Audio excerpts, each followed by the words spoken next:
But Jack, again, I just want to say you're amazing. Thank you so much for being here, and we can't wait to learn from you about confidence. Well, thank you. I'm really delighted to be here with International Nature Journaling Week. I think that what you've put together is such a valuable gift to this community. And it has been wonderful to see all these contributions from folks all over this beautiful, beautiful planet. So thank you for facilitating that. Thank you for inspiring people. This is really important for people to be able to connect with the world that we live in, to connect with each other, and to have experiences that bring the kind of connection that motivates us to be stewards of this beautiful planet. What you're doing is really important, and I'm really grateful to you. So Beth Ann, you rock. Thank you. I wanted to talk a little bit today about confidence, and I think it's an important discussion for us to have, or not just to hear a presentation about, but for something that can be part of the discussions that we have, and to kind of unpack it piece by piece. If you've ever had a crisis of confidence around your journaling, me too. That happens to everybody, and we even among the people who are leading classes, we're often sort of talking about this thing we call imposter syndrome, where like I guess I've got this, and you sort of feel like there's maybe some like official organization out there that is like stamping like this is good nature journaling, this isn't, and there isn't any such group. The Nature Journaling Club isn't such a group. International Nature Journaling Week and its organizers not such a group. Here's the news flash: you're doing it right, and that's good. There are some strategies that we can use to help us be able to get around some of the brain blocks that we have. And I want to talk to you about a few of those for me. And it is, and I hope this is fun. So what I first want to do is just sort of talk about why are we doing this in the first place? So what is nature journaling, and why are we doing this? And very, very briefly, for me, why I'm doing this is because this is, for me, the most powerful way that I've found to be awake and be present in the world around me. I find if I'm not journaling, I tend to be more of a spectator in the events of my life. And if I take the time to put it down in a journal, it forces me just to be a little bit more slow, a little bit more thoughtful, a little bit more present with whatever it is. And that makes whatever I'm experiencing richer. And so I'm not doing it because I'm going to be getting at the end of it some product, some nature journal that's really pretty or has deep poetry in it. I'm doing it because the process of nature journaling makes me just more engaged and more happy.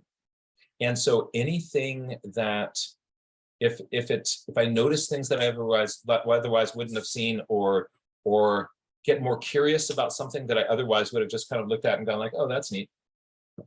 That nature journaling experience is successful. And I think that where we kind of get off the rails a little bit is if the journal itself becomes the goal. The journal is a tool in service of being present in our lives. And if it becomes kind of a fetish, this thing that has to be perfect or look in some way that pleases somebody else, that can really get in the way of your your enjoyment of it, and your immersion in the moment. If you're worried about like, I got to make a journal page that looks right, then that is going on in your brain, instead of like, that's really weird. Look, this part has fuzz on it and this part doesn't. Whoa, what's up with that? See, that's where we want to get our brains going. And so I want to think about, how do I get my journal to be more of a useful tool and less of something that I'm feeling like either an obligation about or worries about, it should be this way or that way.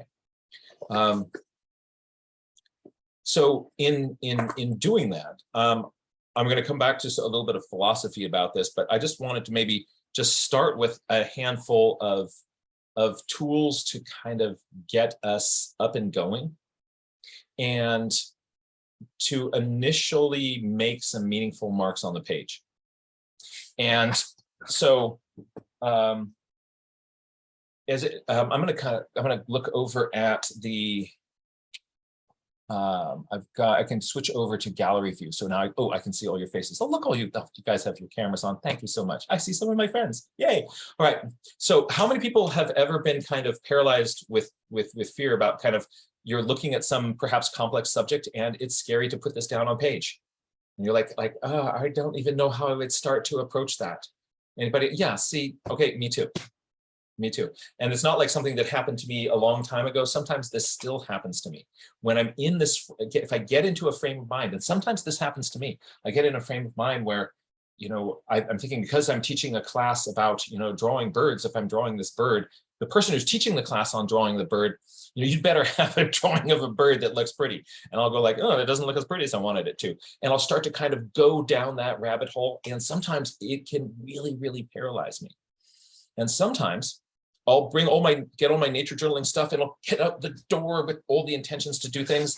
And if that voice that is sort of saying like, you're not good enough, or if that is playing louder on my internal speakers, sometimes all that nature journaling stuff just stays inside my backpack the entire hike and I don't get it out. And so I realize I'm vulnerable to this kind of inner critic and sort of judgmental mind.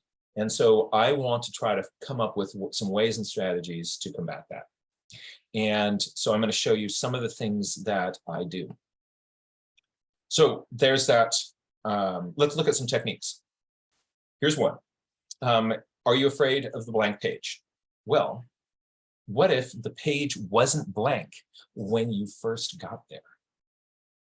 Right? So one way of doing that is, as you're journaling along, you know how often people will have, you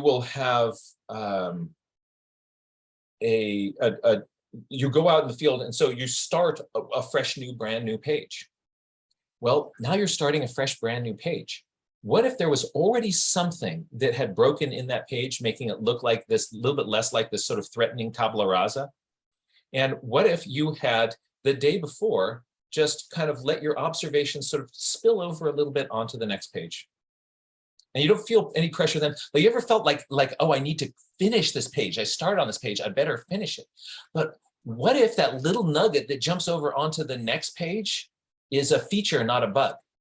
Because then the next day when you open up your journal, there's already something on this page. It's already kind of broken in. And then it's easier for other things to follow that. So don't feel that you need to finish a page, or if you just get a little thing that day on one part of the page and it's only filling up a third of the page, that's okay. Because then a third of that page already has something on it. And the next time you open up your journal, it'll be easier to drop into that space. So thinking of just having something on the page, I find, even if I go out and let's say I've got a blank page and I just put my metadata in for that day, then there's something on the page, and then it's much more likely that I'll let other things follow that. So you can drop in your metadata, and then you've at least got something on the page. Very seldom have I put metadata on a page and left the rest of the page blank for the rest of the day. So I'll show you I'll give you kind of a metadata example. And let's actually, before I do that, I know what I'm going to do. I'm going to show you, before we kind of look at breaking in a page with metadata, I'm going to show you one other really weird way to break in a page. So what if there wasn't this perfect blank page staring at you when you got there? So let me jump over to my document camera. And here we go. Ah. Here's a journal. Hold on a moment. I need to turn on another screen so that I can see what you folks see. I'm doing this. So I am, imagine you are going to be going out into the field, and it's the night before. And you're thinking to yourself, oh, what might be kind of fun to kind of make this page, just make it more likely that I can kind of do something on this page. What would be kind of here's a weird, interesting way to do that. What I've got here is a great big brush and a little blob of paint. And here I'm using, I think this is some green apatite. Green apatite jam. And what I'm going to do is I'm going to just take my brush, big brush, and I'm going to mix up some of this. So pick a color that you like and mix some of that up. And what if on your page, let's see, I'm going to make some sort of a little design. I am going to swoop down and swoop up. And I'm going to fork that over here. Why this shape? I don't know. It's kind of occurred to me. I'm going to have this part go off the screen. Yeah, this part off the screen. Okay. And then I'm going to just let this start to dry. If I want to make things a little bit more interesting, if you're kind of being playful, this is some rubbing alcohol right here. And I'm going to take a little bit of rubbing alcohol, pour a little bit into my palm. There you go. And I am going to sprinkle some of that on the page. And I don't know if you can see that on your page. Wherever the rubbing alcohol has dripped down, it's pushing out these little circles and making these paint-free zones, these weird little spots. And then I just let this dry. And when I come back the next day and open this page up, there's already something on there. It's not too dark, but this has kind of broken this in. And now whatever else is going to be going on this page, this will be in the background. And people are not going to know how you got all this cool shape in behind whatever it was you put on there, be that words, be that a sketch, be that a little map. That's a really useful strategy. Because I'm going to be drawing in this journal, I'm going to help this dry. And if you're feeling impatient, what you can also do is blot parts of it. I can stick my little paper towel in here and blot. And sometimes when you're blotting, it also makes your shape a little bit more interesting, because you'll have some parts with more paint, some less. So made some interesting patterns by blotting something. Gonna dry it.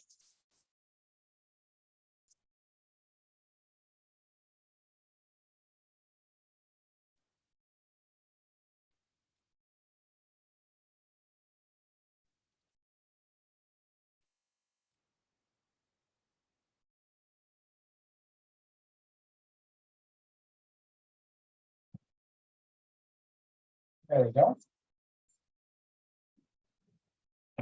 And this is kind of fun to do. You can just take a big broad brush, take some colors that you like, and just make some very pale kind of ghosty marks on a few pages.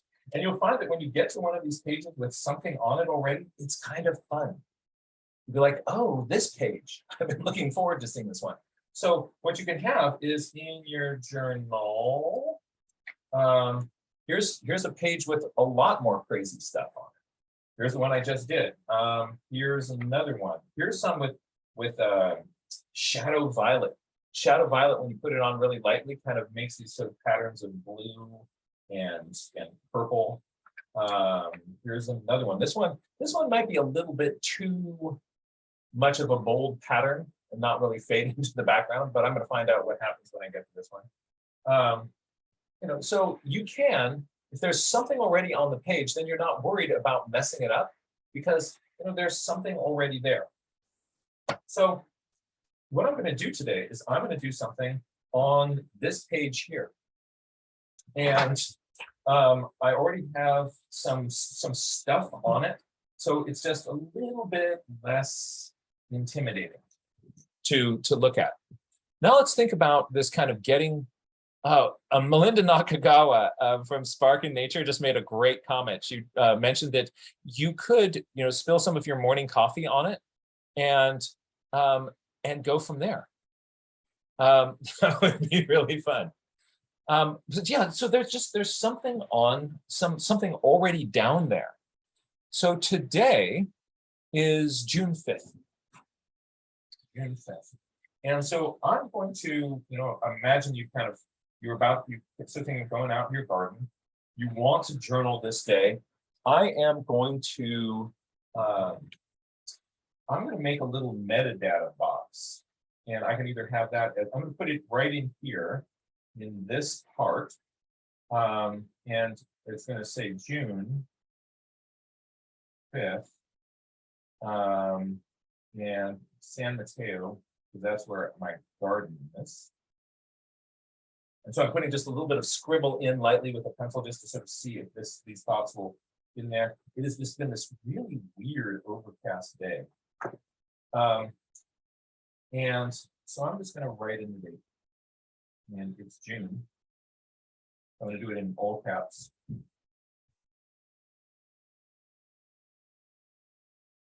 I'm not a calligrapher because I haven't studied calligraphy.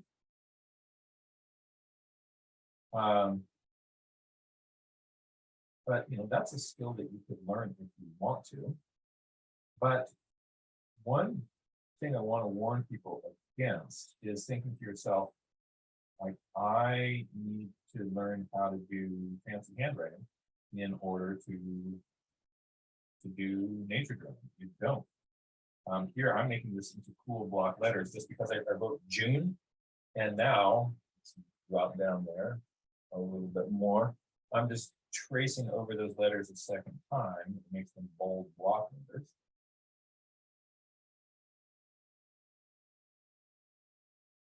Lost part of my key.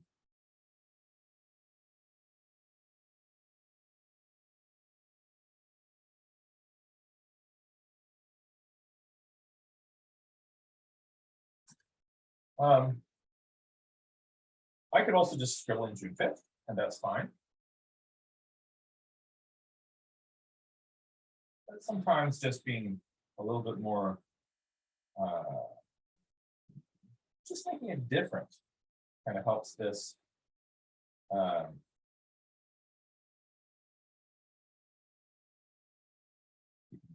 Caps.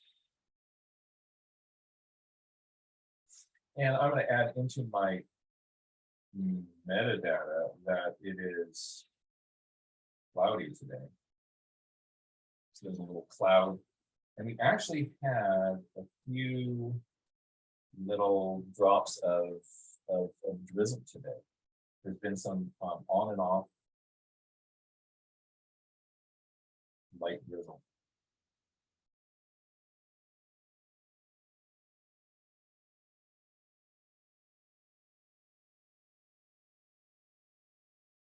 Anything that I think is going to be useful, important. So if the weather were interesting, I'd make a note about that. If it were super windy, I would make a note about that. There's nothing really remarkable about the wind today, so I'm not going to really mention the wind today. There's some people always record all the same information in their metadata. I tend to just anything that I think will be relevant, I'll put that in there. And look at that. I'm going to back up. And I now have this page that is, once I put this in, it's begging you to do something with me. Come over here and play. It's more likely that I'm now going to put something down on this page. So let's now look at a phenomenon, and we're going to see how I might go about doing this in a way that is not going to trigger my brain to get scared and to start sabotaging. So I want to keep it being about this plant. So here's a little raspberry branch from my garden. And what I usually do when I'm looking at something in nature is I start by just looking at it and talking to it and saying out loud whatever observations I can make about it. So I'm seeing leaflets and pretty, leaflets and three. Oh, this actually, I did not know this. Check this out. Look at what this one is up to. These two are fused together. Everybody else is in the leaflets and three. Oh no, except for you. You didn't get the memo either. Look at that. This one has got two lobes. This one has two lobes on this side and a separate little leaflet. This is three separate leaflets, So I've got actually a bunch of, already I'm finding something that's kind of weird about this. Flip it over on the other side. I've got big berry, two lighter ones on the sides. This one, they're kind of in different arrangements, aren't they? So I've got a riper one in the center, This one here is just in a group of two. So I'm seeing some berries of some different degrees of ripeness. This one here on top. I wonder if these ones bloom first, and then this was sort of a separate thing. Actually, I wonder if you can map sort of when these bloomed by how far developed the fruit are. I don't know. So what I'm doing is I'm looking at it and I'm observing things and I'm trying to make myself curious. I'm trying to find things that are weird. Oh, this is neat. Look at how the stem is green. Look at this. Bam! Stem is purple. Ooh, stem is green. Stem is purple. So I've got a stem that is bicolored. That is cool. So what I try to do is I look at whatever I'm observing and I try to make it not about the journal page. I try to make it about this. There's stuff here that I am seeing that is interesting to me. And so what I can do here is I'm going to investigate this stem here. Let's just take some phenomenon. You're observing a phenomenon. This stem has got me really excited. And what I'm going to do is I am going to play with some color and make a little, oh, here's what I want to do. I'm going to make a diagram that shows the shape of this. I'm rolling it in my fingers. And it's not totally flat. It's kind of ridges out on the side. So I'm going to draw a little diamond in here. It's more rounded on the top and bottom, but there are kind of handles out on the side. So I like to, before I draw something, I roughly block in the shape of what I'm doing, and then I can trace over that.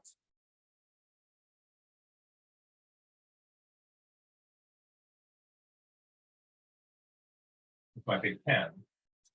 And this is the stem shape.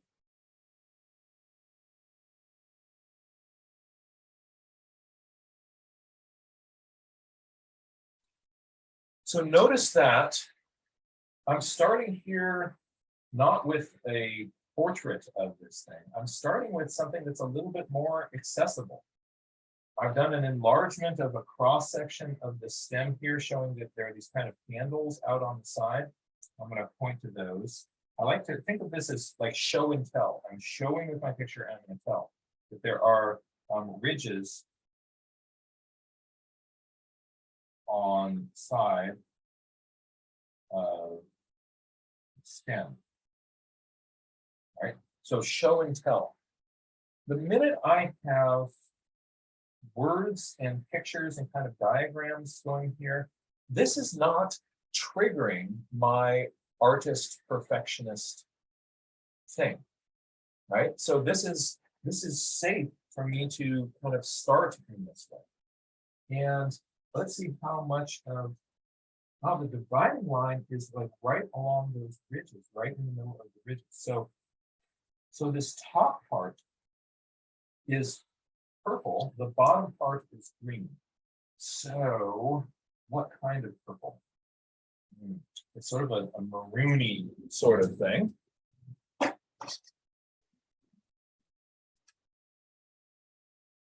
So I might, at this point, pull out my colored pencils. I can pull out watercolor, mix up some maroony sort of thing. And I'm going to make a little blotch here to test the color. And that's pretty good. And I'm going to show that the top surface is maroony sort of thing. And the bottom surface is a light yellow greenish sort of a thing. I'm going to make another little blotch. And it's much lighter than what I've done. I'm going to see if I can add some yellow in that, see if I like that. And it should be paler than that because I'm working on this now a little bit of toned paper. I'm going to get some, whoops, come back right there. I've got some gouache paint here, and I'm going to mix this in with a little bit of gouache. And I like that color a lot better. Gouache is an opaque or not see-through paint that you can use to make your paint's lighter value if you're white, and also it makes them the color of the paper doesn't show through it as much. So, and then I'm going to label this that the stem, is it the main stem or is it all the stems? It's all the stems. The stems are purple on the upper surface.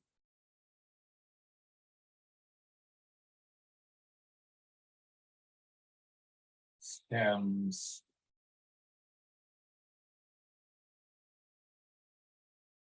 yellow green on lower.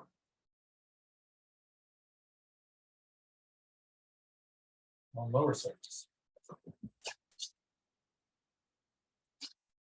So here's a diagram, and here are boxes of color. If I want to, I can even put boxes around my boxes, and I sometimes draw my boxes afterwards. That, like, how do you know you just need 4? So I'll draw it in my boxes after here, and say that this is the color for my bottom part. See, that's getting something down on the page, and it's not scary. And the white paint there is called gouache, and Gouache, gouache, and it's an opaque kind of paint. So that means you can cover mistakes up with it, and it works you can use it in integration with your watercolor. So this is my little gouache. This is my gouache mixing area here. So starting with something that is not threatening, like your metadata, cracks in the page. Now I've observed it, and I documented something that was not threatening. And I recorded that in a way that doesn't trigger me kind of panicking, going like, oh no, I don't know what to, how would I handle drawing that? And this gets me just sort of starting my kind of process of investigation. This observation can lead to questions. So why is it? Does the sun make it purple? Did it all start off green and the part that gets sun turned purple? Or is it upper surfaces that are automatically purple? Let me see.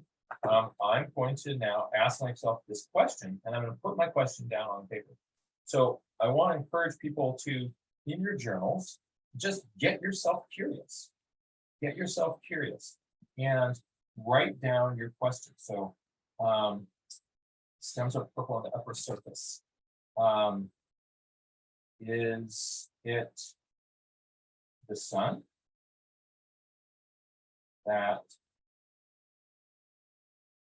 turns the stem purple?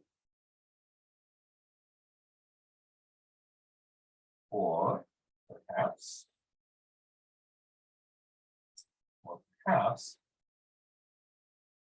it is upper surfaces independent of whether the sun hits them. Of the surfaces that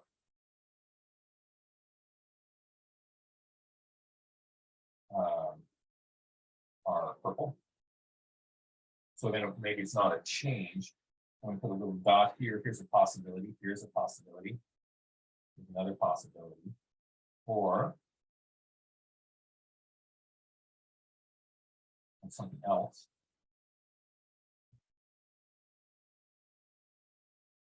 I put that in just so that my brain knows that, you know, there's more than these possibilities.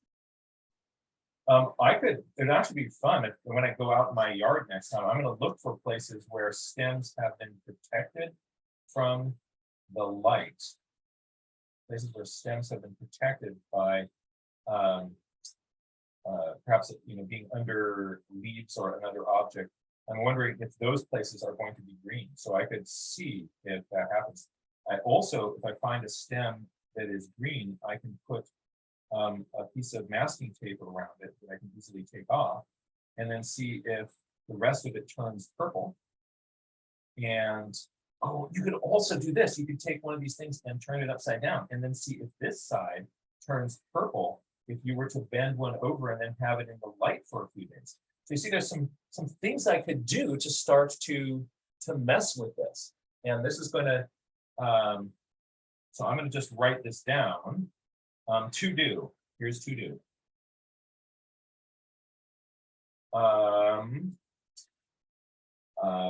Put a light blocker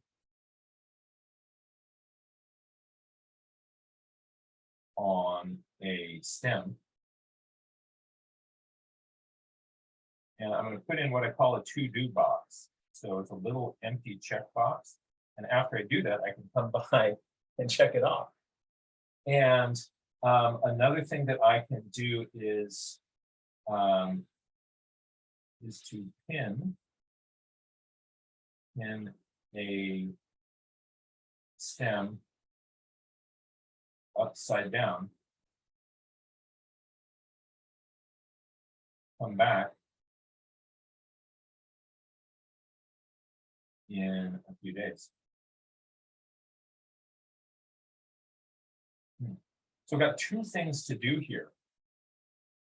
Sometimes a little investigation will stimulate you to do the next thing and do the next thing and do the next thing. And this isn't even kind of getting to what's going on with these leaflets who didn't know that they're supposed to be in threes. This is crazy. This is just discovering that, you know, the stem. Oh, look at this, the base of the stem. Look at that. Can you see that? The base of the stem, was this part obscured by another leaf? I wonder. Oh, I'm going to put in, I need to look for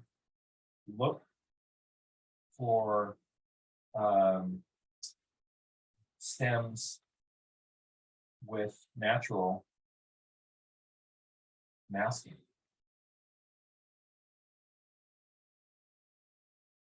Oh, okay. So 3 little to-do projects. My list of undone to-dos has just grown. And notice that none of this right now is stuff that is triggering that artist panic. I think that drawing pictures scares most people more than writing. And so if that, also just notice how this breaks in the page. There's something interesting going on. And the reason there's something interesting going on is because everything you look out there in the world is actually interesting if you know how to look at it. And you can discover what makes it interesting. This is what we call deep geeking out. You find some phenomenon and you let it create a rabbit hole that sucks you in. So you see, this is not about the page. Although, doesn't this look intentional? These blobs are kind of arcing up like this, and then that part's all green. That looks like it was on purpose. It wasn't. It just kind of happened that way. So now let's kind of look at some other strategies for kind of putting things in that are going to help sort of reduce that anxiety of making meaningful marks. I think that's a useful way to think about it. How can I make meaningful marks? I'm not worried about drawing a picture. I want to make meaningful marks that help me observe and help me record what I see. And the more I practice doing that, the better I'm going to get at it. So I am going to make a little diagram here before I'm about to remove some of these. I'm going to get into some of these leaves. Before I'm going to make a little diagram off on the side of the way that these leaves kind of fit together. And take a look at this diagram. And you'll notice that it is not a portrait of the plant that I'm about to do. It's a diagram of relationships that I'm observing. I have a major stem that comes up, and then it goes out. There's one leaf section over here, and there's another one that comes up here. There's a small thing that comes up with 3 branches, and they have berries on it. Over here is an intersection where I have my 1 and 1, 2, 3 leaflets, and these 2 are fused together, and this one is its own. There is coming off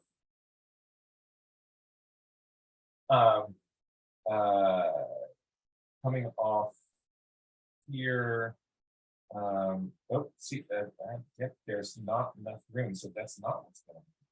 That is, nope, okay. A nice thing about kind of making a little doodle like this before I ink anything in is that if I realize that there's not enough space, I can move things around. I didn't have enough space. So I'm going to have a leaf section up here. There's going to be another leaf section up here. There's going to be a cluster of berries.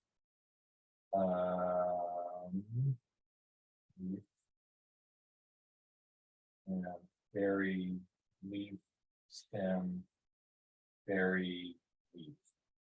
Okay, so check this out. I'm going to make a diagram over here, and you're going to see that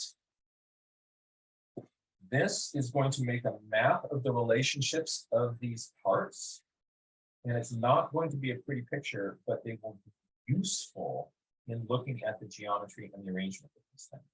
So at the very top, I have 1 leaflet, and I'm just going to draw that as, and it has a thumb.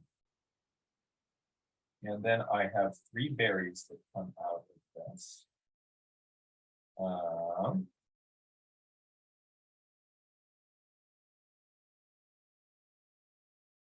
So here's a berry, berry 1, here's berry 2. And I have a little bit of a stem down I'm going to go up here, and here's berry 3. And then out here, I have another leaf, and it has 1, 2, 3 leaflets on it.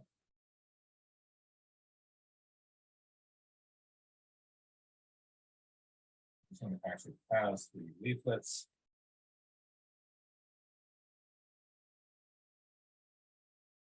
But these are kind of cartoon leaflets.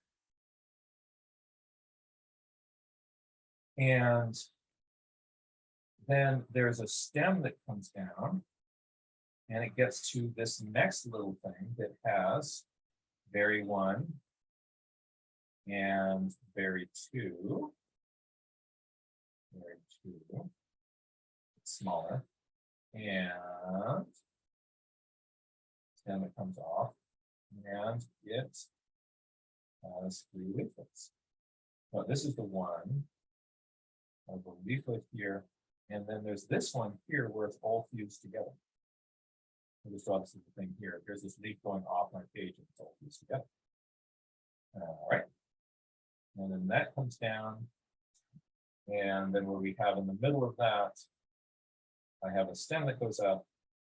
There is 1, 2, 3, and then I have coming off here. I'm going to draw this in. I have 1 leaflet here, 2 leaflets here, with the stalk, and a 3rd leaflet.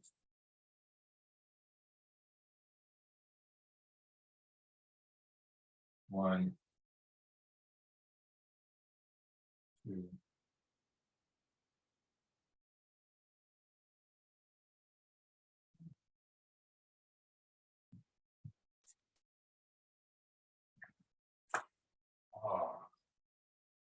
Let's. Some of these are red. You're red. You're red. You're red.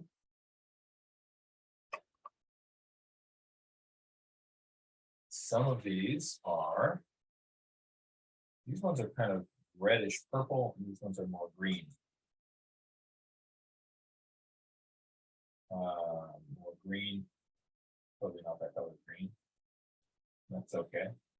And I am going to use one. Hey, that's a cool car. Oh, I was like, wow. I have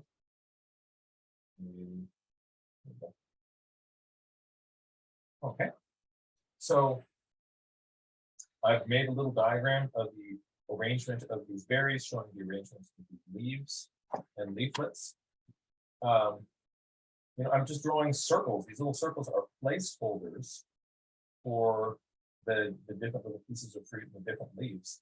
I'm going to label this one number 1.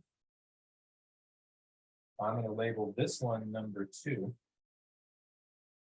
And I'm going to call this one number 3.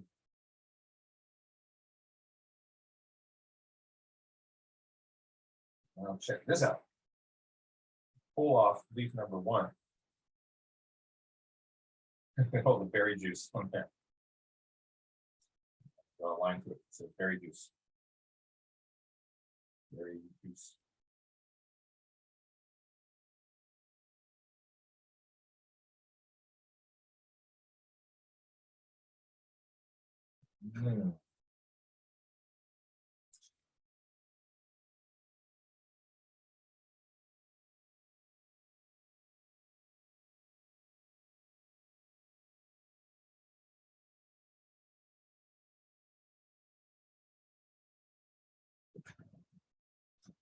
So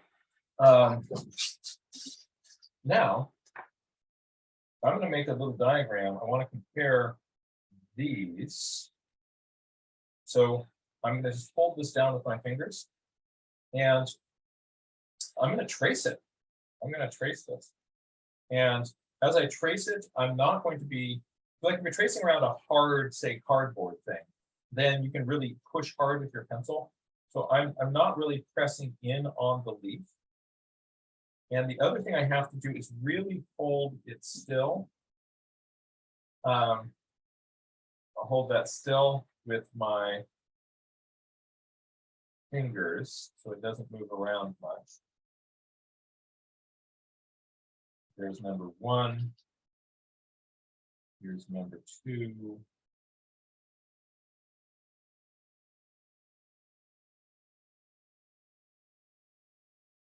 And I've got some of these leaves overlapping.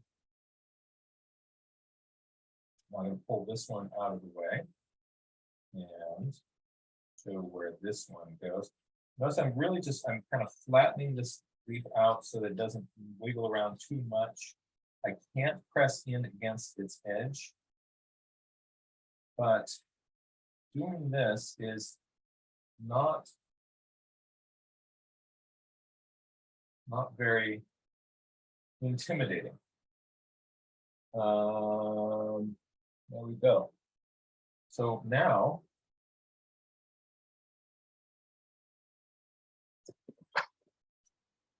I can lock this in a little bit more, saying I've roughly got, I'm going to kind of look at this shape here. And this side swoops over here, it curves around nicely and comes up underneath here. This little leaf here, I'm going to hold this, I hold what I've traced near it. Let's see, I'll start it here. And I came down, came over, and up. There's a little bump, another point there, and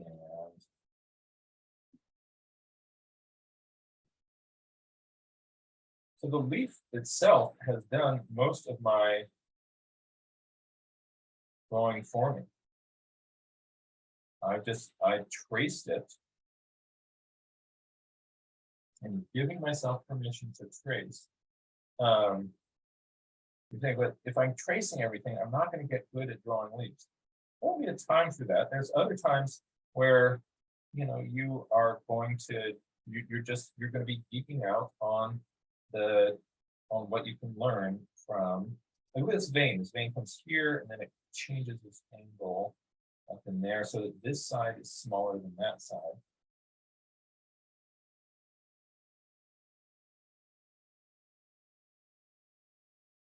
There.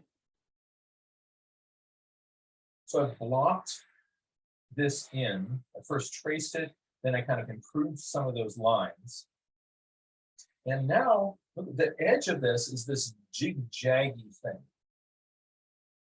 And so I can now take my pen and start coming along here and making those little jaggies. And what I'm trying to do is I'm noticing that in this area, the jaggies are starting kind of to point up at an angle.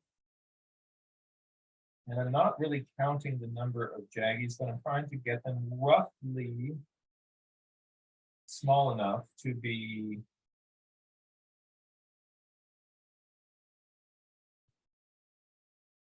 reasonable.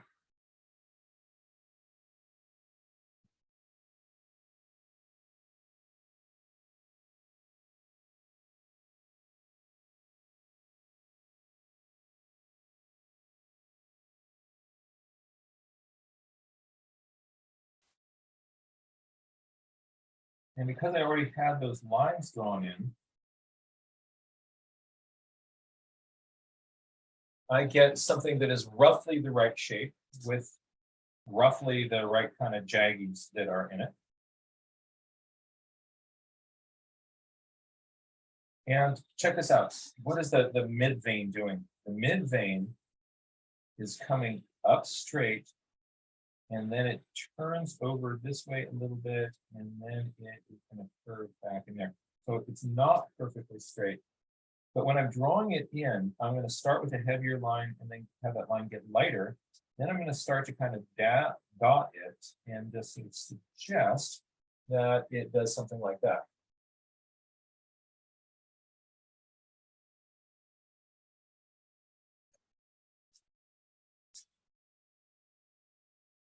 I have some veins coming in here. And there's a lot of veins here. You're thinking, if I start drawing into these veins, I'm going to get sick of drawing veins. And the problem is when you get sick of drawing veins, you just start going, okay, and it's got veins. Right? So if you want to sort of find an easier way of handling that, is just pick some part of it that is interesting to you. And just do the veins in that little part. And you don't have to draw this entire network of veins over the whole thing. So I'm going to come up here a little bit. Because I started with the tracing, it makes jumping in on the rest of this thing so much easier. I'm just blocking in where I've got these veins. And I'm losing interest in there, so I'm going to stop. Now, I am going to draw in, because I like what this vein is doing. It's got this kind of cool, these cool branching things in here. I'm going to draw in a few of these veins, not because I need to draw in all the veins, but because I am interested in these specific veins. So I'm going to come in here, and this comes up here. I'm going to go dot, dot, dot, dot, and let that line get lighter. This one in here comes out. This vein arches down and up. This one is kind of cool. This one has a little arch in here. And just to show some contrast, this one has this big fork in it. This one here, by contrast, is basically going up. And at the very end, it gets a little thing coming out. So this one has these three big ones. This is cool. This one with the three big ones points out to more of a little spike. There's a little spike in here. That little yeah.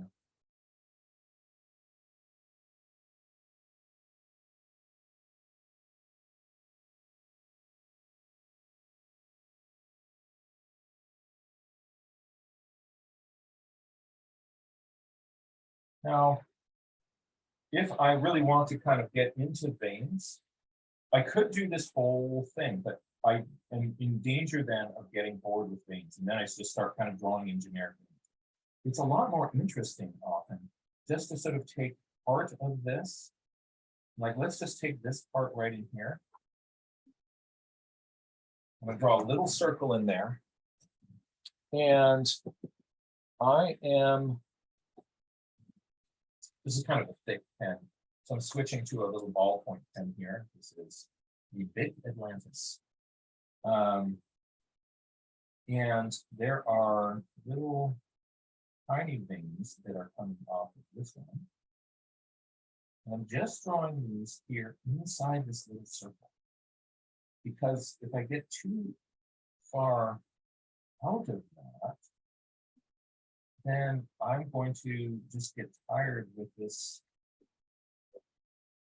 vein drawing process.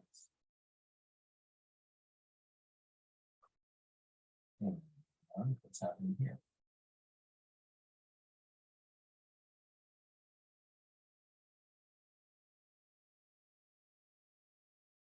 Some little veins here. There's a bunch of little veins coming off the top edge of this. And then there are more widely spaced big ones below.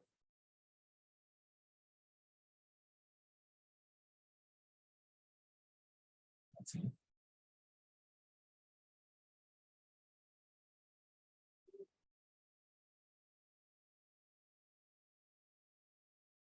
So do a little circle around that. And that's, so I've got kind of my big thing of what I was interested in, another level of detail in here, and then an even closer look in here. And part of what I'm doing is if you've ever like drawn a forest and partway through gotten sick of drawing trees and you start just making sloppy trees, then this is the antidote for it. I'm thinking of this as a diagram, and I'm only really kind of geeking out and detailing in the parts that for me are really interesting. So I'm keeping my curiosity and interest peaked. So I am going to roughly put in a few jaggies on these guys. So here, this little leaf. And when you've got, so remember I liked this one here that came out to this little point. Look here, there's this little point here, and there is this other vein. The ones that where there's these little points, they connect to veins that are doing interesting things. So now I'm getting all into the veins and the vein patterns of these.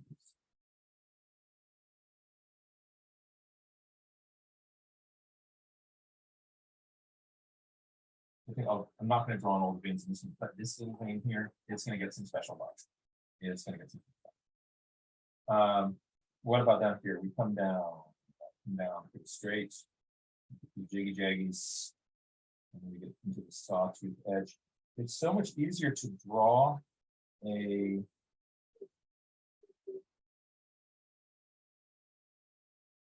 something with sawtooth edges once you work in that basic shape.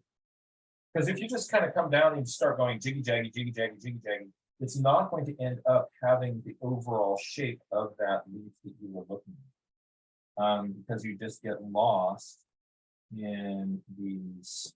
I'm going to just draw this vein. From here, it's going to twist up.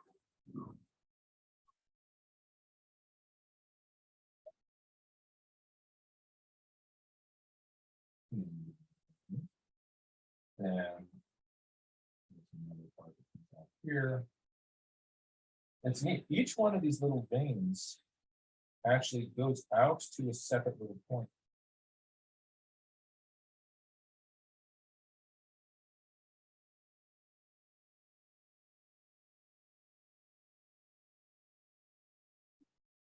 And I'm just going to put in one more vein down here just to show contrast. This vein is interesting because it's different than all the others. Oh, look at this. There's a short vein in here. It stops right in here. Oh, you get drawn in.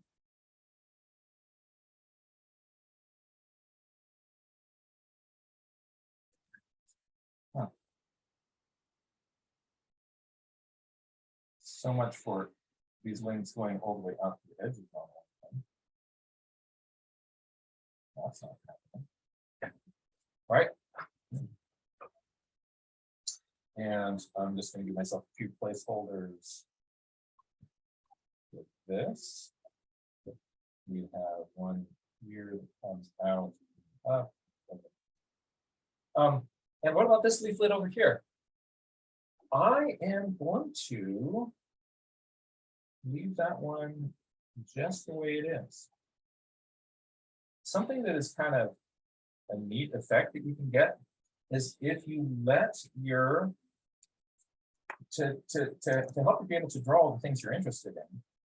I'm focusing on the parts that I'm really interested in because there are these repeated shapes in here. I can take advantage of the repeated shape nature of this. I don't have to draw this whole thing in. If I were really interested in this relative to this, I would absolutely do that. But it's also really cool on your journal pages to give yourself permission to leave some places just suggested and undone.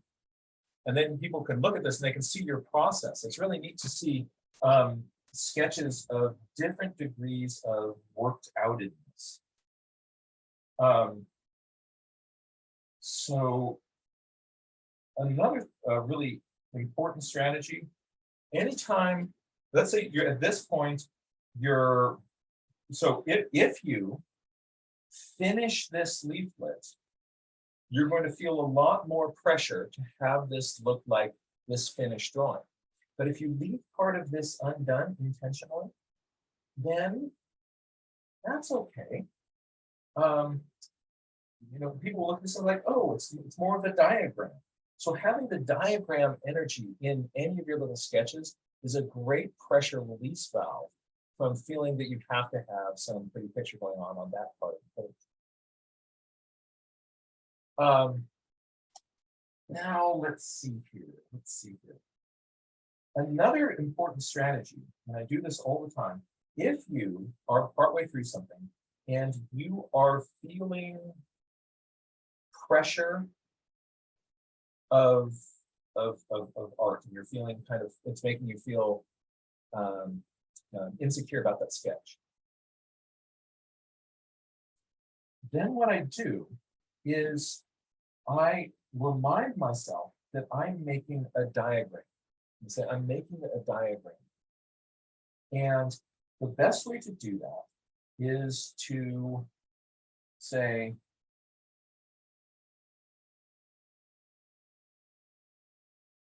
veins slightly indented.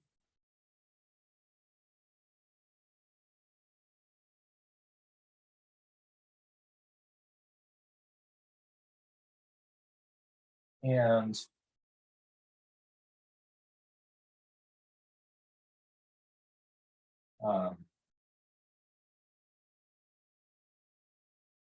every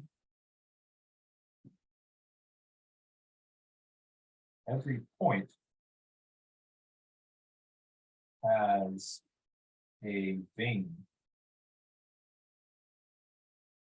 leading to it. So you see what I'm doing? I'm turning this into a diagram. The minute you start writing all over this page, the pressure of art goes way, way, way, way, way down. And so if you're feeling that pressure, I want to encourage you just to start, just write on that page, add some written notes with a little line pointing to it. So I actually like to have the lines come in and actually touch the surface of the drawing, because then that drawing it merges that boundary between words and pictures. So I'm going to just draw a little line in here, and then this, if all the arrows point to the outside edge, then it's like, oh, I can't mess up that picture. But if I have something that comes over here and connects in here, and I'm going to say veins appear as dark lines. They're not pale, right? That is the trick of making a labeled drawing. Show and tell. Little thumb on the edge. You could see that from the drawing. There's a little bump there.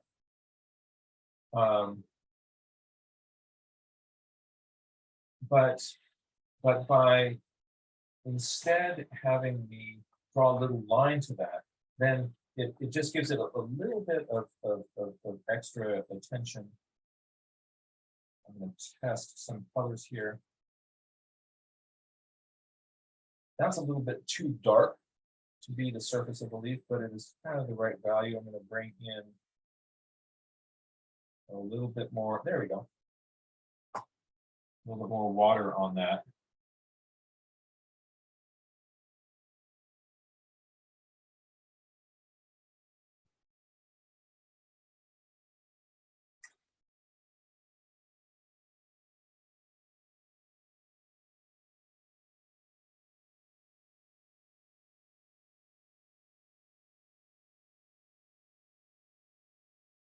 Remember what I was saying about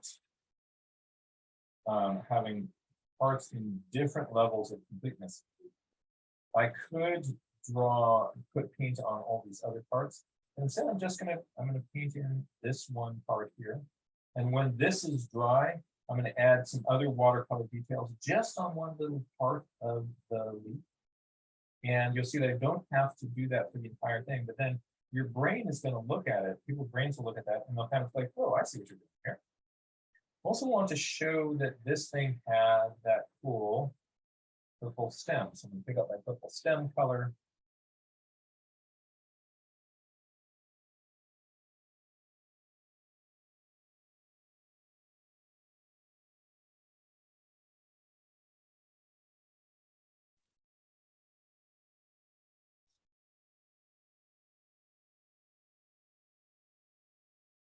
And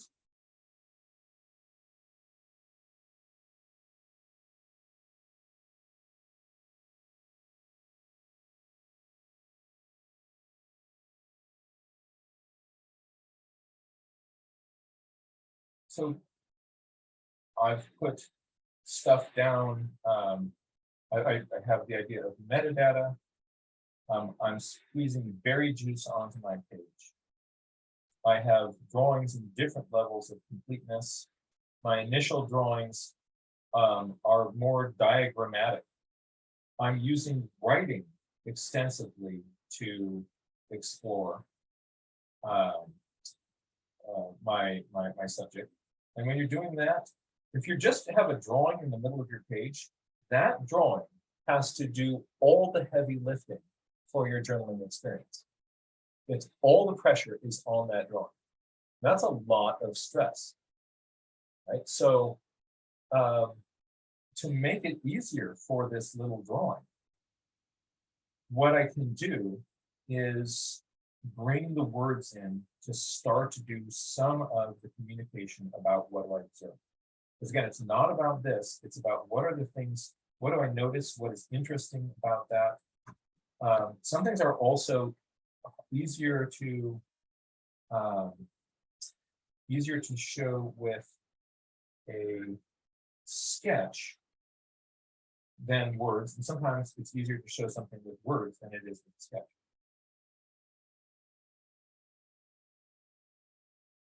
I'm going to put in a box over here on the side where I'm going to have I want to show the color of the underside of the leaf, because look at this. Isn't that neat? Really silvery. So here my gouache is going to come in handy again.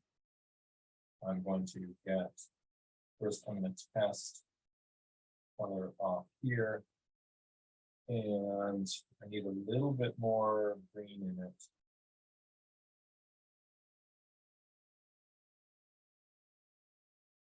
And this looks exactly the same. Bring a little bit more green in. That's what.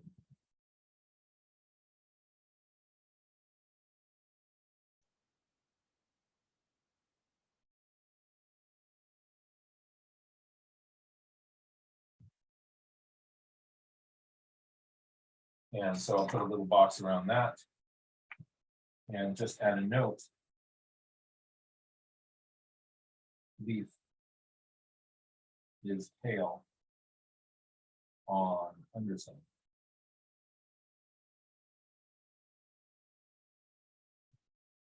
Just like the stems.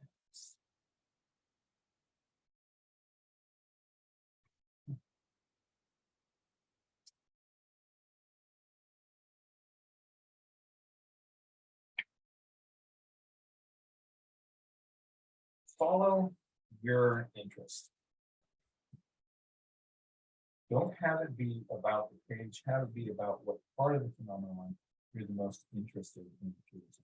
So I'm now going to put in leaf number 2 here. And I want to make sure that I've got room for that whole leaflet. I'm going to push this one out to the side. I'm going to do the same thing here. Now it's okay to trace. whatever kind of initially helps me get going. I'm holding this down with my thumb. The hard part is not moving the object that you're tracing. And on something that doesn't want to lay flat like this, that is challenging.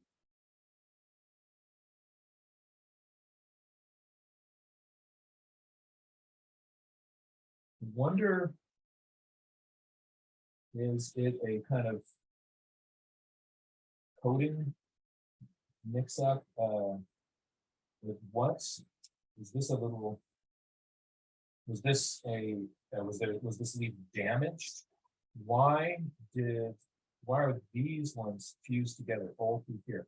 And look, it's got tissue. All, see how this one has this little leaflet is out on its own separate stalk. On this combined one, that entire stalk is fused along its length.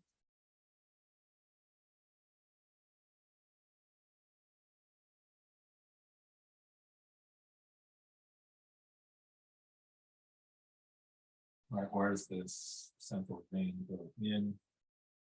This is a cool little leaflet. Melinda and I were out in Point Lobos Preserve a little while ago, and we found a poison oak. There's a poison oak right out there that had 5 leaflets on the leaf. It never got the memo. But this, here's this really weird form of. So if I make it about what I'm interested and curious about, that's going to be an interesting page. I find one of the things that makes a page the most successful is the density of information that you put on it. So instead of thinking about like how pretty picture, get yourself you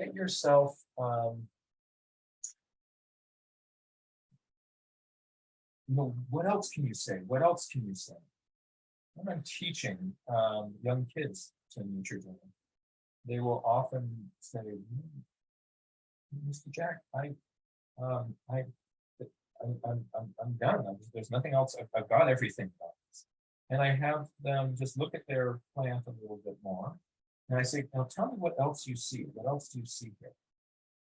And they will say, well, I see this and this and this and this and this and this. I say, oh, wait, what else do you notice? What else do you notice as you look at this? And they say, I noticed this and this and this. Okay, great. What else? And they'll tell you more things. And so they're still able to observe more things. But at a certain point, your brain kind of gets the idea like, oh, I'm done recording my observations. So I just say to them, okay, that's great. Why don't you put that down too? And so sometimes I'll say to myself, like, what else can I see here? What else is going on? And they're like, oh, put that down too. So a page that is dense with information. If I'm really curious to take a close look at what the veins start doing,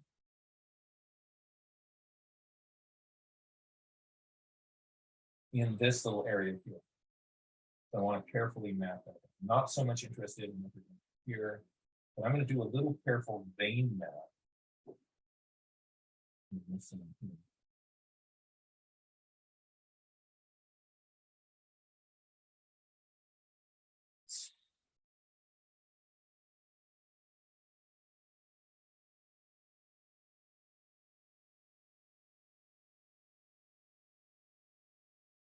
I'm just going to pin on this one. I'm going to fill it just with my pencil. Not, don't need to. It's entirely, although this is kind of cool. But on this side,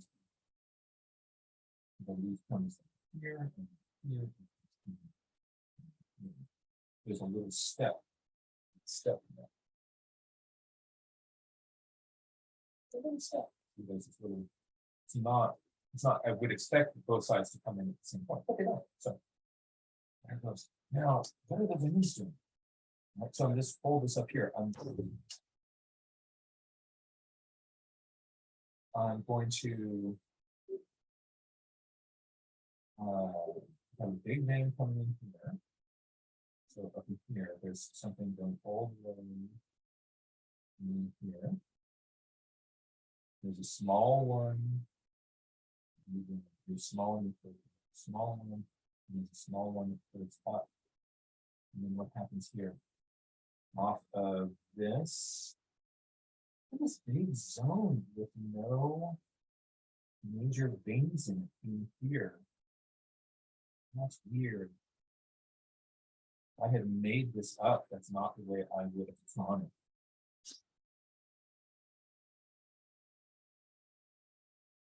I wonder if there is just water and nutrient exchange right across this, so you don't need a separate vein.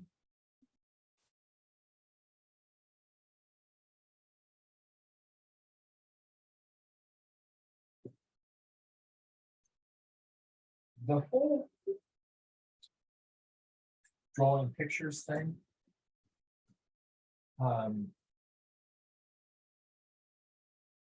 it is really easy to get judgy about yourself. And when that happens, our brains stop. It really shuts us down. So this is a very important place to intentionally try to get yourself to develop a growth mindset. If you're new to this term, there's a really interesting body of research. And this is cool. The vein here comes to the corner of these two fused leaflets. So there's this idea of the growth mindset. And what it is this is based on lots of research and clinical evidence.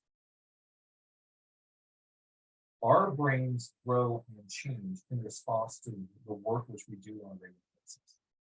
So we have a tendency to look at a drawing that is, you can see somebody who's been drawing a long time, like, wow, you're a gifted artist. And people use the term gifted. I suggest that we remove the term gifted from our vocabulary. Don't think about it as a gift. Think about it as, wow, you worked on that a lot. And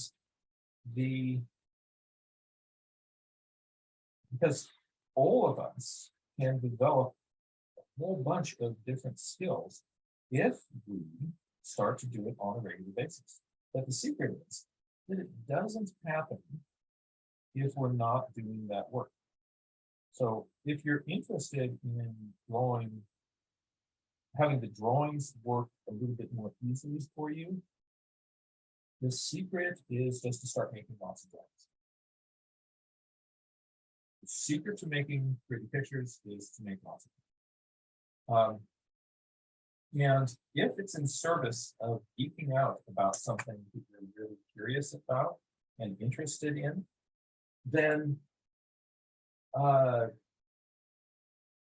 it's really fun to do that. You want to keep your focus on the idea that you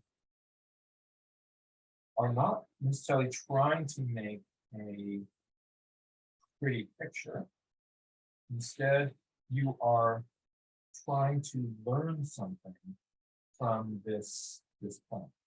You're trying to use this experience of observation to get yourself to notice some details that you otherwise wouldn't have seen. And so think of it in service of, the drawing is in service of thinking. The drawing is actually a thinking tool. And then while this is drying, I'm going to bounce back here. So you'll see me kind of put a little bit of a base coat down here on this interesting part of the leaflet. Now I'm going to jump back over here and go into go back into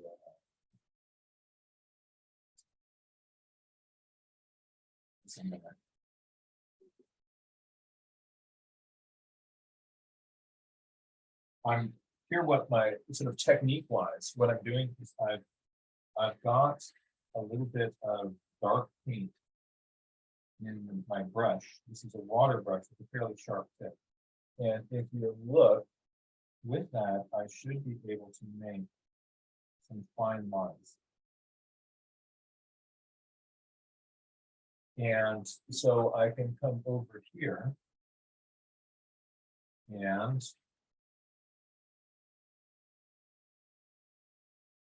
I think of this not as painting.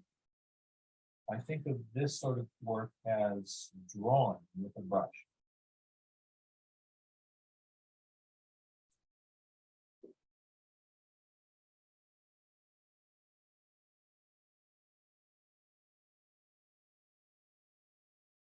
Draw in those little ridges. Then you get a little bit of deeper shadow in here in this crack.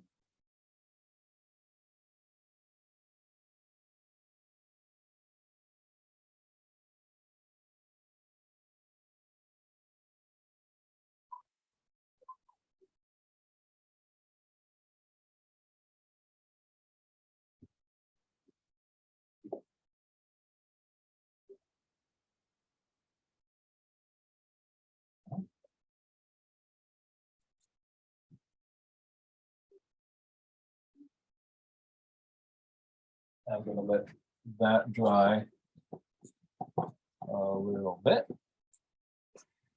And while that's drying a little bit, I'm going to bounce back to this one. And I'm going to put deeper shadows in here along this. Here. There seems to be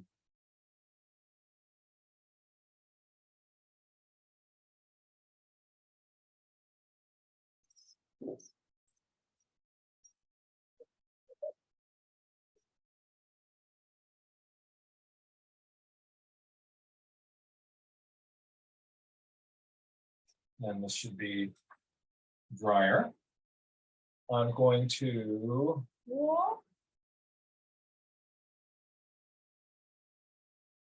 I think I want to make this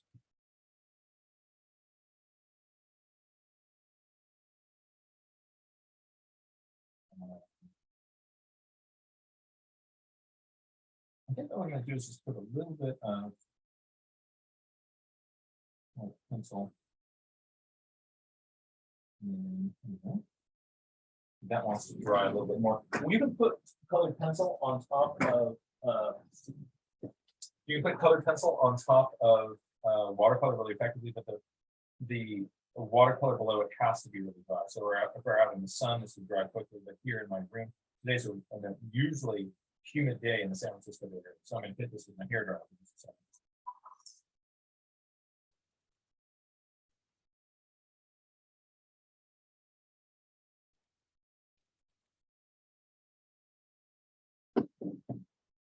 And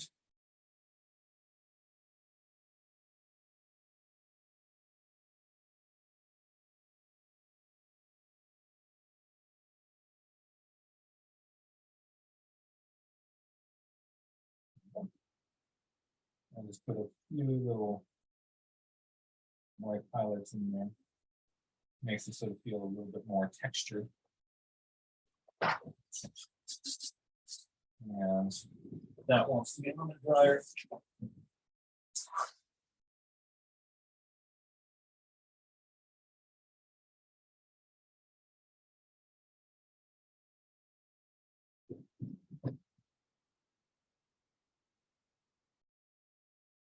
So this idea of, I think I was in the middle of saying something about growth mindset. This is a huge point, and it's based on a lot of research about the way that we human beings think and grow, and where brains change. And it turns out that we can develop skills that we don't have if we do these on a regular basis. And if you kind of think of this drawing as a gift that you either have or you don't have, then it's really easy to get very judgy about how things are currently coming out. And if you don't like the way drawing is, to say, oh, I can't draw, and so you stop drawing. But instead, if you think of the drawings as a tool in service of learning, in service of thinking, then it is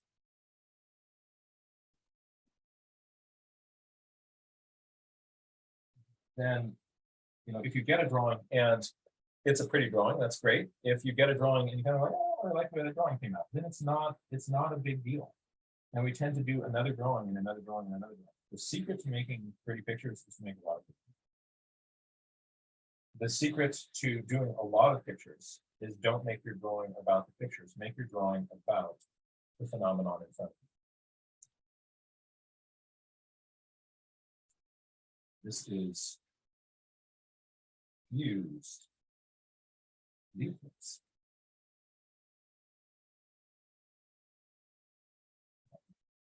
Friends Akshay and Gargi put in these cool little googly eyes, checking out really interesting parts of phenomena that they see. So if you see something that's really weird, these are blue eyes coming, check this out.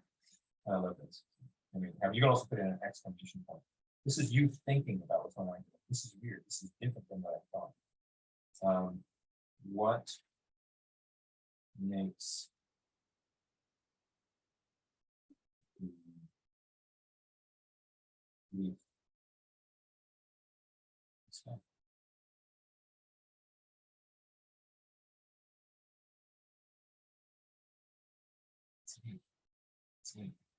So these are, and then this little one here, isn't that cute? And with the tracing technique,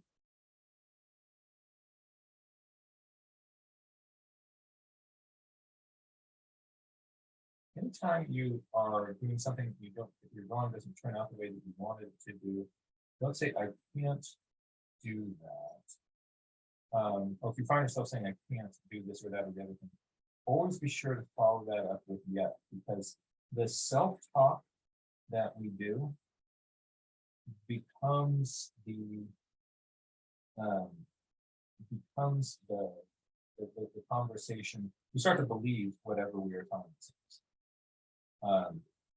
And so if you're saying I can't, eventually you're going to believe that, and you're going to stop doing this. And if you don't do it, then you definitely won't.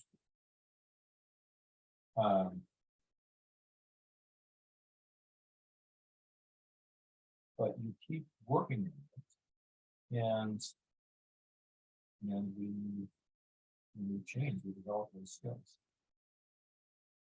Now, you'll notice my journal page here, there is a pretty big emphasis on these drawings. My journal pages tend to have a lot more drawings on them. If I look at my friend Rebecca's journal page, her drawings may have more writing on them. There's a bunch of different ways of doing it. And it's not, nature drawing is not a one-size-fits-all thing. So some people, they'll be drawing more, some people, they'll be writing more. These ones are just super fused. And very yellow-green. I guess that's probably, I'm guessing it's because it is a young little leaf in there. Let's test this color. That's not the right color. Green, it needs to be more yellowy. Let's this one after.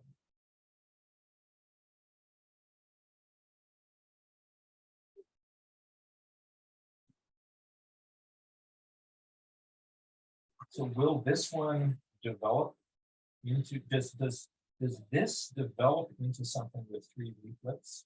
Because notice that this, and so does it start, like, is this gonna snap off of here? Did this one start off looking like this and then turn into something like this, or then turn into something like this? Or is this, when it gets big, gonna be the same shape but big? I bet I could figure that out by looking at this plant over time, or looking at some other places on the book. So will this develop 3 leaflets? Or will it stay fused?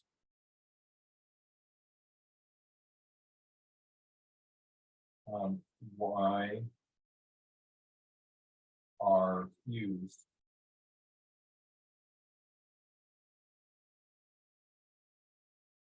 leaflets smaller?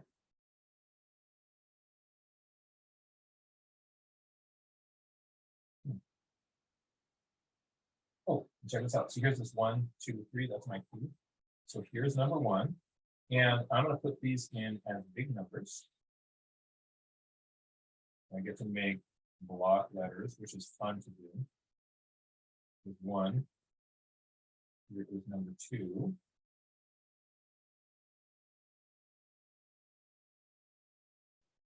And here's number 3.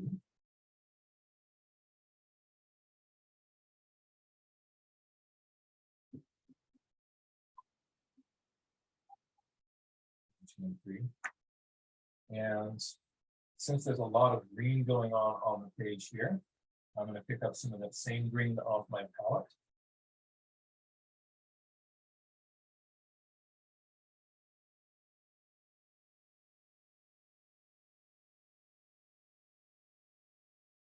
One.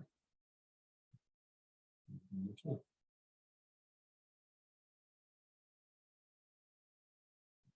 Number 3.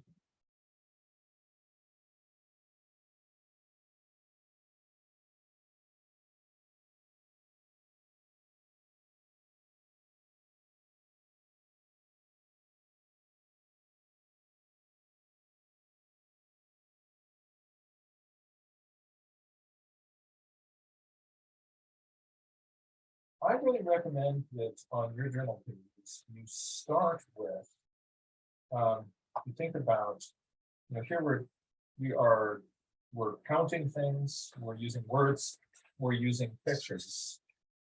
One of those languages is going to feel a little bit more comfortable to either words or pictures or numbers. And what you might consider doing is, as you are starting a journal page, is to lead with whatever you feel the most comfortable doing.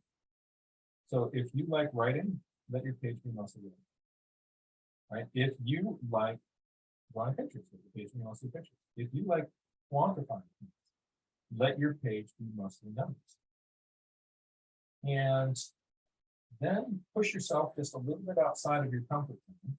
And let's say you're a words person, do some diagrams. So make a map. Make a little sketch that is going to help explain and explore whatever phenomenon you are really interested in. And so you can have most of your page be your kind of your safety comfort zone, but push yourself a little bit outside of that zone to include elements and aspects that you don't really, that are more difficult, that are more challenging. And what you're going to find is that then the page gets a little bit more accessible because, I like to draw. There's lots of drawings there, or I like to write, and there's lots of writing here. But you're going to be progressively developing those skills in those areas that are outside of your comfort zone. And so that's a useful strategy for doing that. Now let's so now I'm going to put a title on this page, and here's where I'm going to crowdsource this. Can anybody come up with a ridiculous pun about compound leaves or fused leaves, or is there a pun that I'm missing here? know, somebody's thrown down the gauntlet to Ivea. Billy Joe's thrown down the gauntlet to Ivea there. If so, I will take you up on that.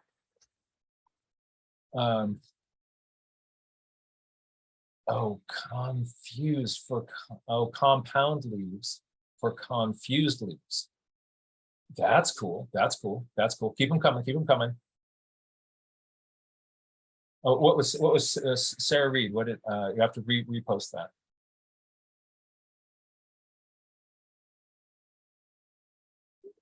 Oh, confused. Oh, kaboom.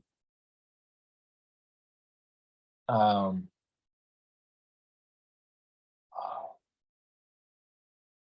Susan Beckhart, you're so vain. You probably think this page is about you. That's fun.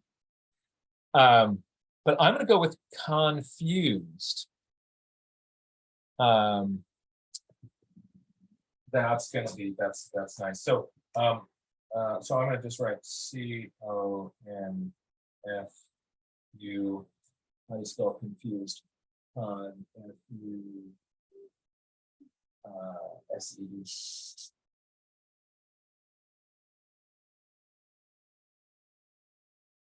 So I will often just sort of write out with my pencil kind of where I'm going. Have you ever tried to put in a title and then run out of page? I have. So I'm just writing it in kind of big capital letters. And then I am going to kind of gives me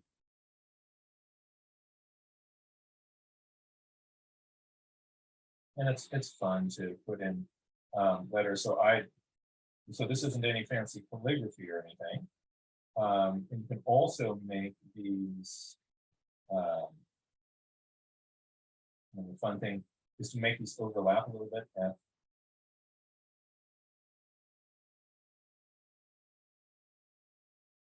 S's give me so much trouble.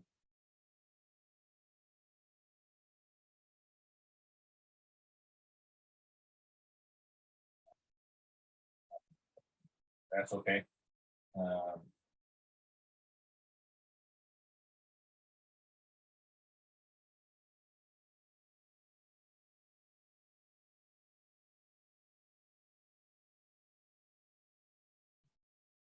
And it looks kind of cool if you make the D part or the little holes and then just small and kind of up there.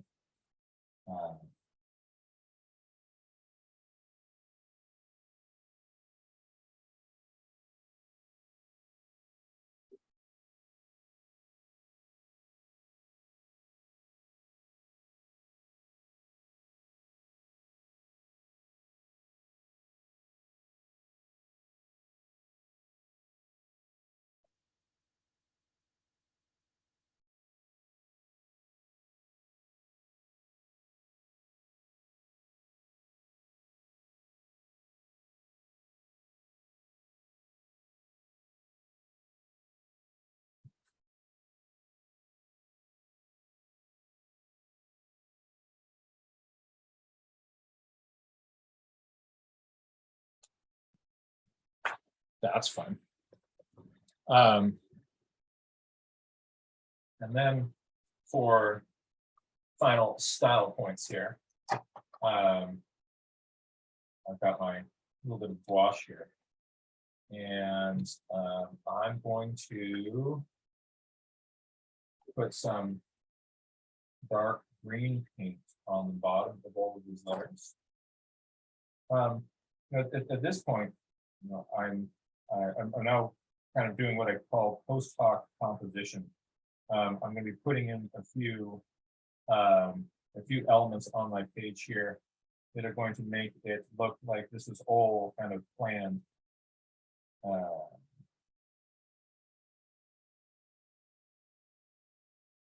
So if I just have the colors, using colors that are kind of a common aspect connector.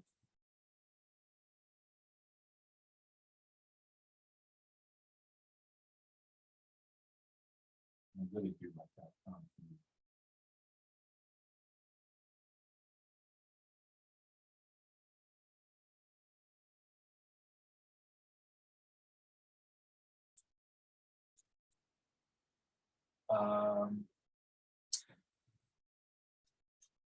If you leave me now, oh, see, they're still coming.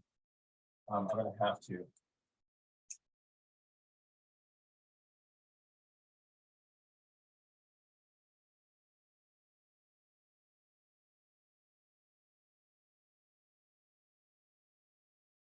If your journal page, if you kind of let yourself be a little bit goofy with it. By the way, I'm spending most of my time looking down at my paper, so if I missed your pun and didn't mention it, I really apologize. But I'm not looking up at the screen regularly right now. But check this out. I'm going to just get a little bit of light green gouache here and just bring it down on the tops of these. And it's going to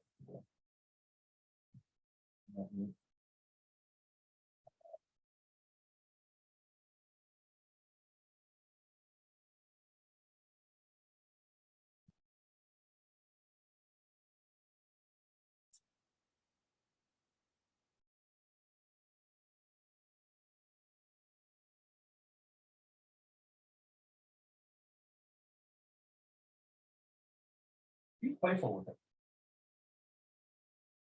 If you are making bad puns on your journal pages, you'll find your inner critic doesn't have as much of a grip on it.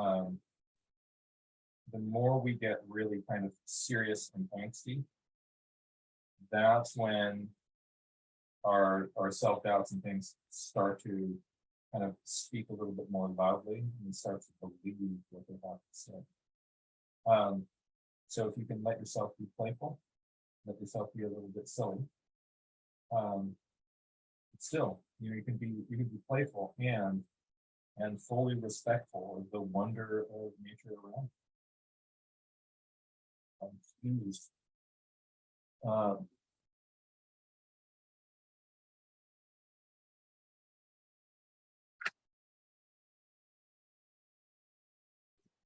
Yeah.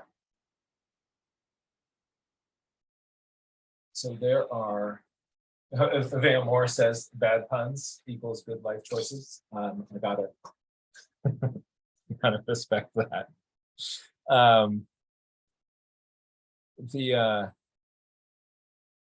yeah, that's right. Somebody says put the lime green on the numbers. Oh, what a that be fun. See, doesn't this page now look like it was all so intentional? With the gouache, I can come in here and do cover over that darker with lighter. You can't do that with regular watercolor. I can come in.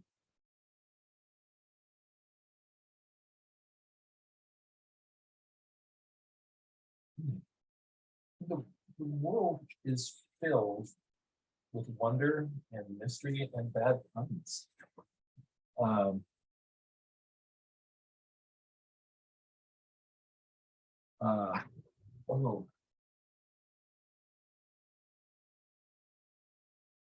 Remember to leave parts and then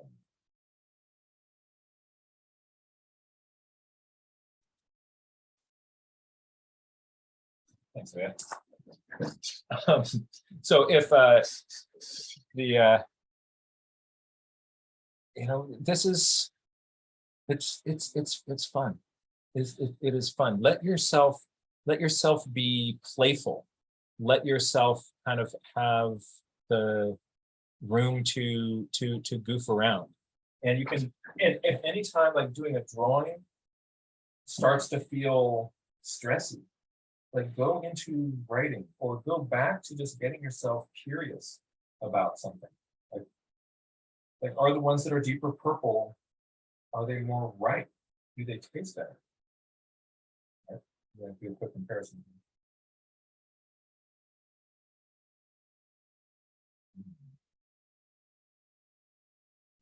Oh wow. Oh, actually, I've got it.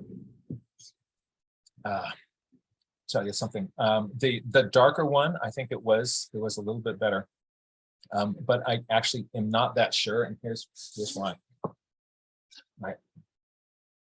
So my daughters are trying to. break the habit of biting their fingernails. And so they said, Dad, can you get us this nail polish stuff that tastes terrible? And they wanted to try that. This was their idea. And so we're all doing it together. And so I put this stuff on. And now anytime I eat a berry or something, I can get that, that taste in my mouth. Really, really, really tastes awful. So one started to taste really good, and then it got that fingernail polish taste. So ooh, I still got that taste going on, and it sticks with you a little bit. So we're gonna see what that does. So, but as long as they're wanting to use it, I'm gonna keep doing that myself, just to be like part of their team fingernail. But they tell me that they have not been biting their fingernails today. But we'll see if they like that negative reinforcement approach. So anyway, I can't really tell too much about the little raspberry because my I got a little bit of different data in there. But what I would love everybody to do is to don't hit send yet, but to write into the chat your best thought, you're either from this workshop or anything you've seen today, or just something that you do that you think that makes a great difference, just to kind of get over that, like, I'm not worthy, I can't do this. It kind of helps you kind of get some confidence and get meaningful marks on paper, and to get your nature journaling on. Don't hit send yet. Don't hit send yet. And we're all going to hit send together, because otherwise everybody just reads what everybody else is doing. And then the first one's out, just influence everybody. But give us your best thought, your best trick. And then you're going to want to save the chat after this, because there's going to be some really, really useful ideas in there. And maybe when we publish on this online, we can like take a section of the chat, and we can even put it in the notes, see what people said. Or not. Maybe it'll be just our secret. Are you all ready? Let's hit send. Go for it. Ooh, they're coming in now. Scroll in there, and oh yeah. Okay, there's some really useful ideas here. So splashes of color with watercolor papers on the paper, just get something going. A little bit of color, play with the color, and it breaks you in. Metadata breaks my page at the start. Bold titles. Drawing is a tool in the service of learning and curiosity. Yes, absolutely. Diagrams, blind contour. Another great exercises. Metadata first. So there's something on the page. You're not kind of just dropping into that blank slate. Joining with a group. Victoria's suggesting that. What a cool suggestion, right? Where we are so much more effective at doing things when we do them together. This is true about all sorts of things. Like they find like an individual who decides, to quit smoking, or to go on a diet or something like that. Statistics say they're not going to be successful with these things. However, if they're doing it with their partner, or they've got a sort of accountability buddy, they are much more successful with that if you're doing this in partnership with somebody else. Hashi says, telling myself that no one else needs to see this, right? Density of information over pretty pictures. Carol is pressing the leaf down. You can do presses or leaf rubbings or leaf prints. Put the leaf on your page, paint over it, and let's just sort of be going like, what are you talking about? I have no idea. We can just do that here. This is Veda Moore is the first person that I saw doing this. Maybe other people got it other places, but in my little brain. But just like, this, you think of your page as kind of a collage of all sorts of different stuff. So I'm going to hold you down here.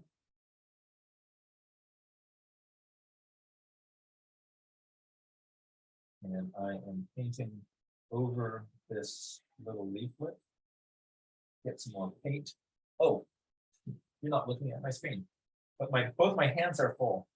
How do I do this? I'm just going to keep going on here because I've got paint on, and I'll show you what I did. So I'm really trying to hold my leaf steady. And it's not going to be exact, but that's not the point. Yeah, that looks pretty cool. Let's check this out. Wow.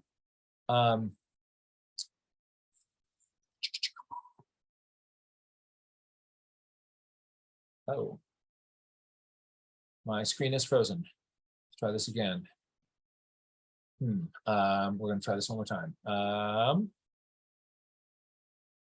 Well, that's not. Are you seeing my? Are you seeing me frozen? Or are you? Yes, frozen now. Oh dear. Well, maybe you won't get to see this. Well, let's try this. Me and my palette. How about that? So check this out. Oh no, but now the screen is frozen. You're not able to see that move. We're going to try one more thing. We're going to go, this is just not happening.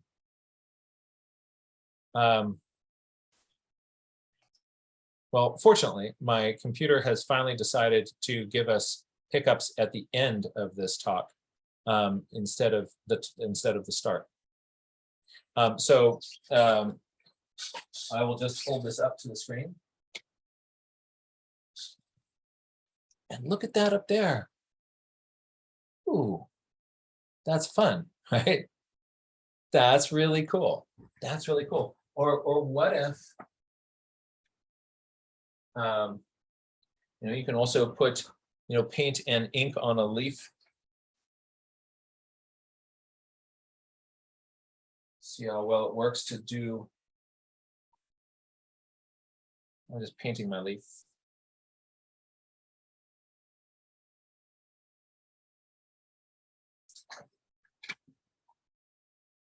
And over here, I'm going to press that down.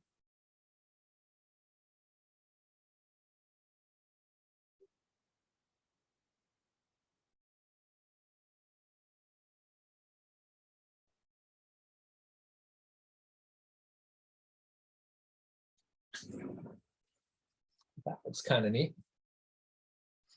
Then you can even draw over that and have some fun with it. So your journal can be all sorts of things. We've got somebody saying, what else can I do? Remind myself I can always throw it out, and it gets you started. So I actually want to encourage people to, I would take this is just for me and not anybody else, over throwing it out, because think of this not as art, think of this as data. This is data of your adventures and your explorations. So if you're taking that and throw it out because it didn't look right, then we're losing some of the information that we collected. And there's good curiosity on that page. But if it does, if thinking that does help you kind of get going, that's okay. There was a time where I thought everything in my journal had to be a pretty picture. And if I didn't like something, I was tearing pages out. And for that reason, I had a spiral bound notebook. And I ended up with a journal that was that thick. And then I realized, I think I've lost some information there. So Pat likes the idea of unblanking the page, tracing objects, ask more questions. Ray Bonto Lupan says this class was very nice. Thank you. See what you're doing there. See what you're doing there. When Susan feels stuck, she looks until she finds something that makes her curious. It says, I can't stand it anymore, and I have to investigate it further. The curiosity overwhelms you. So let this journal be a trampoline for your curiosity. Billy Joe makes lots of arrows, pointing to things, connecting things, showing relationships on the page. Having color on the page first is a great idea. Color swatches. So again, those color swatches, not just thinking about them as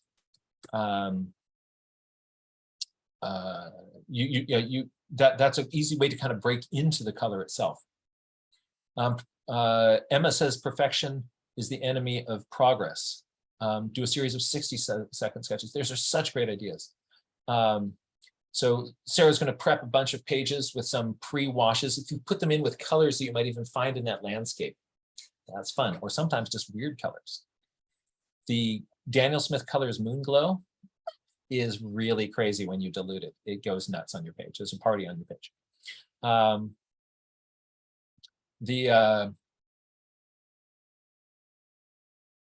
Let's see.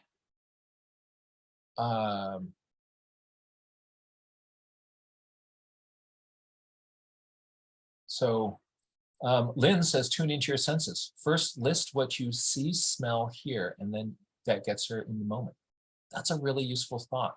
And see how that's different than having to sit down and now you're going to paint a pretty picture of this raspberry. Right? Really different energy to that. So there's a ton of really good ideas here. And if you find that you are, there's leaf rubbings, Billy Joe is suggesting that with crayons. If you're finding yourself, having this self-doubt, your little, the little gremlin pops up and says, you're not worthy, then you can have a conversation with that voice and just remind it, actually, I'm not here about the pretty pictures. I'm curious about this. This is something that's really cool. And I want to geek out with it and find out more about it. So there's a lot of ways to crack this. You're not doing it wrong. Your journal pages don't have to look like somebody else's. They're going to look totally like your journal pages. And give yourself permission to put in those things that really kind of light you up. If drawing maps is really fun for you, just put in more maps. Make it yours. And you don't. And I think the danger is, especially when we kind of go on Facebook and we look at a lot of people, they're putting up on Facebook like the prettiest pictures that they've done. And then we look at that and we go like, oh, wow, this is all about those pretty pictures. Here's what we can do. Here's my challenge. Right. The next time you are commenting on somebody's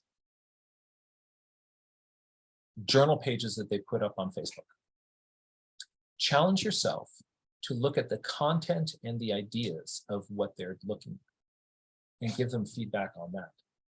Right. So instead of like these sort of blanket comments, it's like, oh, that's so great, that's really pretty, right?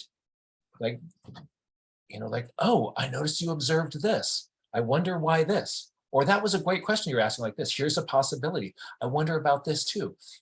And see if you can start engaging with journal pages, not just as much on the level of pretty picture, not pretty picture, but into kind of getting into what is the thinking that motivates us behind it. And let's see if that can change kind of the tenor of part of the conversations that we have about these things. Thank you all for being here. I also want to bring on Beth Ann again. Beth Ann, could you join me on the screen here for a sec? Let me see if I can add myself. Do you know how to pop us side by side? We're not able to. No, that for some reason we can't do it on this one. Oh, hey, look at that. Somebody's good. Kaboom. Jack, that was amazing. I've been writing down like quotes from you and I want to tell a few of the quotes. So how can I make meaningful marks? That really struck me as really important. Meaningful marks, not just pretty pictures, not just pictures themselves, but meaningful marks. I really like that. Follow your interest. Leave yourself space to goof around. I love that. let the journal be a trampoline for your curiosity. These are gold. So thank you so much. That was really, really amazing. I loved that idea of starting with a small section, not a plant portrait. And I realized that I do that. My first instinct is to do a plant portrait as realistic as I can. And I love this whole thing. Like, you don't have to do that. You can start with the stem. You can start anywhere. And I love that you did an investigation to-do list. That was gold as well. There was so much valuable insight and tips in here. Thank you so much, Jack. Well, thank you. Thank you for this opportunity, and thank you for bringing this community together in search of wonder and beauty and the joy of being alive. I think this is such a powerful way to connect with the natural world, and it really motivates us to then step up to take care of it. And I want to express on behalf of myself and so many people in this community how grateful we are to you that you chose to do this, to make this happen. So people think that like behind the scenes, there is this huge apparatus that is International Nature Journaling Week, right? What it is actually, if you pull back the curtain, there's Beth Ann, and there's a small circle of plucky, hardworking people who are like really, really into this. And it's a passion project that you have made incredibly successful, and you're sparking people all over the globe with this. And I want to point out two things about that. One is, first of all, we are really, really grateful to this gift that you have given us. You are amazing, and your crew is amazing. So, and the second is, I want everybody just to reflect on, this happened because one person just sort of had the audacious idea of what if we had an International Nature Journaling Week, and so there isn't one, I guess I'll make it happen. And this is what happens when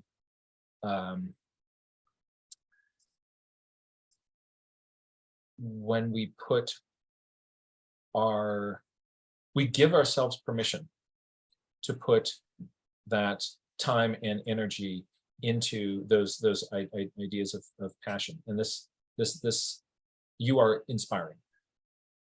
Thank you so much. I don't know if everybody's been seeing the daily videos that are coming out. They're on the website, on the program page for each day. And they're a compilation of nature journalists from literally all around the world. And I love hearing everybody's input to the different themes, and everybody has a different perspective, and everyone has really meaningful things to say. So I invite you to go and check out those videos, because there's a lot of wisdom from a lot of people around the world. This was really fun. There's a lot more to come. We're right in the middle of this week. There's more really beautiful stuff to come. So they're posting the videos each day. All the prompts are up there, and it's a really great place to go for that connection. As somebody was saying earlier, also, what if you kind of invite a friend along to do this with you, and you can spread this love. Yeah, tomorrow is Melinda Nakagawa's. At this same time, Melinda will be talking about the concept of care, the theme of care. And we all know, if you know Melinda, you know that she lives from the heart, and she's going to have some wise words to say about that. So come along to that. And thank you, everyone. Thank you, Jack, for this wonderful, inspiring, confidence boosting workshop. Yeah, you can do this. If you start doing this, your brain is going to grow, right? You're not stuck with the brain that you were born with. It's the brain that you make by the decisions you make and the work that you do while you're alive. And that's not just me kind of blowing smoke here. There's a whole evidence-based science of watching human brains grow, our neuroplasticity. Let's take advantage of that. And you can absolutely do this. So thank you. Thank you, everyone. Have a lovely evening or day or night, morning, wherever you are in the world. Thank you again, and see you tomorrow. Bye. Thank you. Bye, everyone.